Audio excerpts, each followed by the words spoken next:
It's very appropriate that Swagu is wearing flowers today on his Man, shirt. how about that shower curtain behind him, though? Like, what are we I was gonna doing? say, This dude is in the. Marcus, are you in a bathtub? Like, what is going Yeah, on? I'm this guy. actually in Vegas, guys, and this is the curtains. This is the curtains in Vegas. Okay, And Yeah, leave me okay. the hell alone Okay. and let me talk about Yeah, James okay. Cook, and please. when you're Okay, well, I all right. was going to say that you're gonna give James Cook his flowers. Isn't that nice how we bring Yes, that all together? Okay, Pull it in. Swagu. Hannah, you Yeah, put it we In together. front of the steamrolled your You shower put joke. it. curtain. Let's go. Yeah.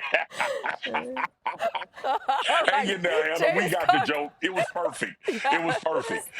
Okay. Listen. I honestly believe that Joe Brady should be one of those coaches that's talked about as far as the next head coach offensively, and the way that he's rebirthed Yeah.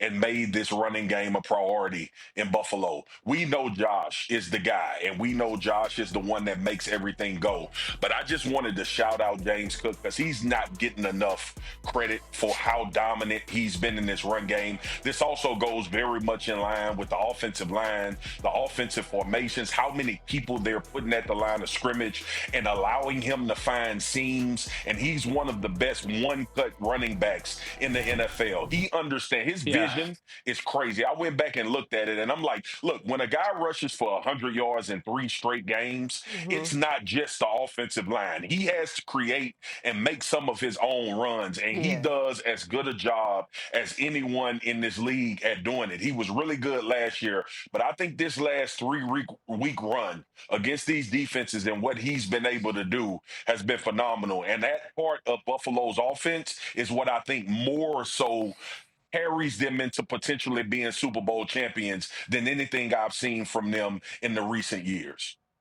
Yeah, shout out to the Bills coaching staff because remember when he was a young player, he had a fumbling issue to start his career, and Fumbling they issue. Yep. obviously worked with him to help him become the player he is today. Marcus, there's not a single person in America who believes that's not a shower curtain, okay? And I love you. Here's the thing with this run game. You got to run at New England, not try to run around New England. If you try to run to the perimeter's defense in your Buffalo, I actually think that's going to be a struggle for you, even though it's a very good run game. You got to go at them, and they protect their edges very good. Just to prove you wrong. Just to prove you wrong. You okay now?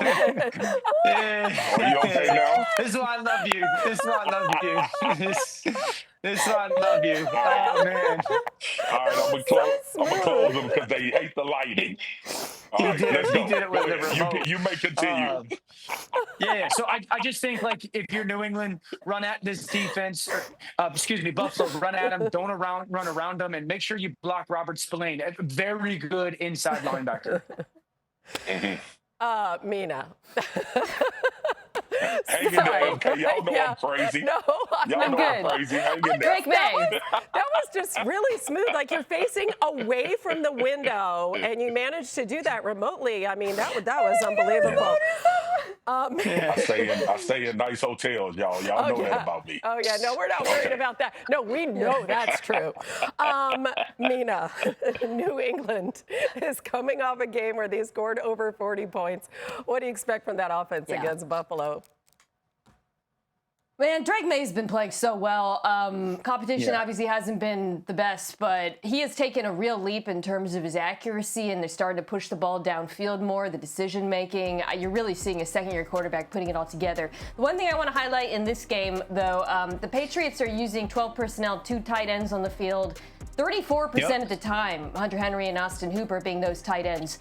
I think they are going to attack the Bills linebackers and safeties in coverage. And I'm interested in seeing if the Bills play a lot of nickel, as I expect, if they're going to be able to actually run the ball out of those looks, which has kind of been the missing piece. But do not overlook this quarterback, the way he is playing right now. This is not an offense that you can easily get past. And I think we're going to see that this weekend.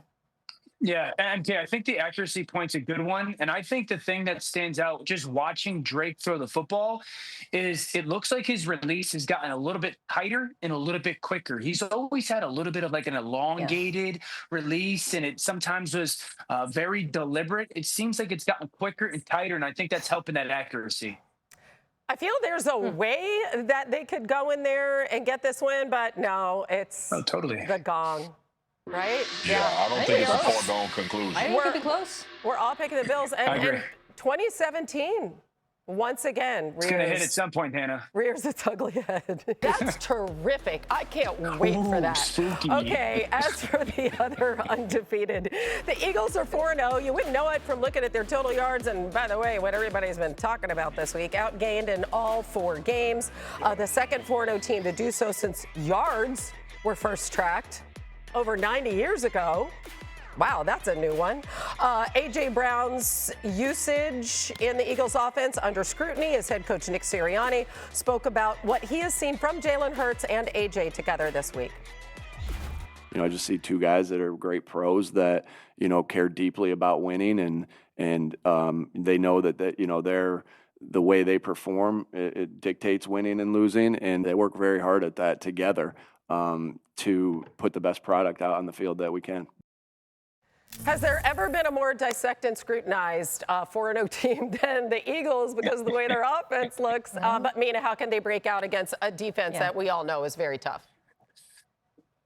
Man, it feels like 2023 all over again because the Eagles have to figure out how to beat split safety defenses once again, right? Last year, they faced split safety at the 30th highest rate in football. This year, it's 12th because teams are not afraid of them running them out of those looks the way they did last year with all those explosive runs. Denver is not traditionally a split safety defense, but Vance Joseph is no dummy. He's been watching the tape. I expect them to play way more zone than usual this week. And so there's a few things they can go to that. I'm sure, Dan and Marcus, you guys have some thoughts. One thing I would go to that I think has been curiously absent, RPOs. Dallas Goedert working in the middle of the field. That's not been a big part of this offense thus far this season. And I think it should be because that has historically been one of their answers against zone in the past. Yeah, MK, I love that you brought that up. Listen, I'm more like, I know this kind of been hijacked by A.J. Brown in the passing game, but we haven't talked about how ineffective the run game has been with the Philadelphia Eagles as well. And I know Saquon Barkley is a polarizing guy based on what he did last year, but they have to get him going as well. He's just not a guy making a lot of noise. And I think it goes back to what you just said, MK, trying to figure out how to get this RPO going. But more importantly, what about finding other areas for Saquon to attack? Right? We just talked about how the San Francisco 49ers used Christian McCaffrey last night. There needs to be a little bit more nuance. Last year, his running opened up all of that passing that we start to see later in the season with the Philadelphia Eagles. But also, it's become kind of stagnant. Like the runs and the concepts have become super stagnant. I think they need to kind of not reinvent this run game, but find more opportunities to get Saquon on edges, get him with long, drawn-out stretch plays, find ways to get him motioning back in from a slot position.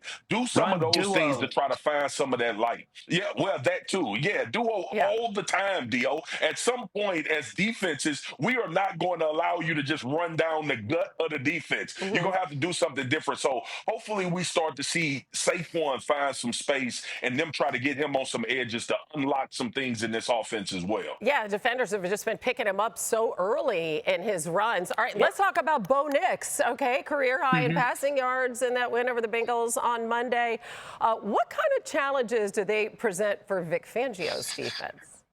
Yeah, I think the big thing is that they'll present 4-by-1 formation, Denver to Philadelphia, but they'll do a lot of different things out of it. It's not just you're going to get it in one formation in one play or 2 formations in 2 plays. You can get gap scheme out of it. Well, they'll go pullers and RPO opposite. So that's really 2 plays in one that you're going to have to defend if you're Philadelphia. They'll motion tool with a player like Marvin Mims, and they'll have a run, and then that just perimeter ball. And now Philadelphia defends it very well, but Mims has got really big time speed. They'll get a 4-by-1 and just run at you. ISO ball with the lead blocker as their fullback, and they'll get into 4-by-1 and then motion, and it'll look like a RPO, and then they'll get to their 3-level pass concept and their rookie RJ Harvey out in space. And so I think just how Philadelphia handles all the different ways that Denver gets to their 4-by-1 and the different plays that they can run out of it will be a big storyline of how well that offense can play against a good defense.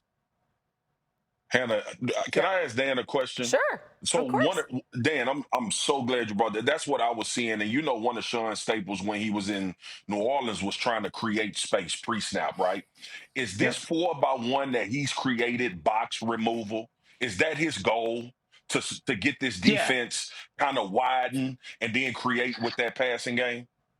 100%. And Marcus, I would tell you, for the young quarterback, it's a simple read often. It's a read off of like one defender, and so allows them to play fast and get some playmakers in space. 100%. Time for our picks. And, yeah. Jiminy Christmas, Once again, guys. we're all on the Eagles. I mean, Jiminy Christmas. I should have went Denver. I didn't know all y'all was going Philly. I should have went Denver. It's too late. And that 2017 score, right back there. The They first are time 4-0 today. though.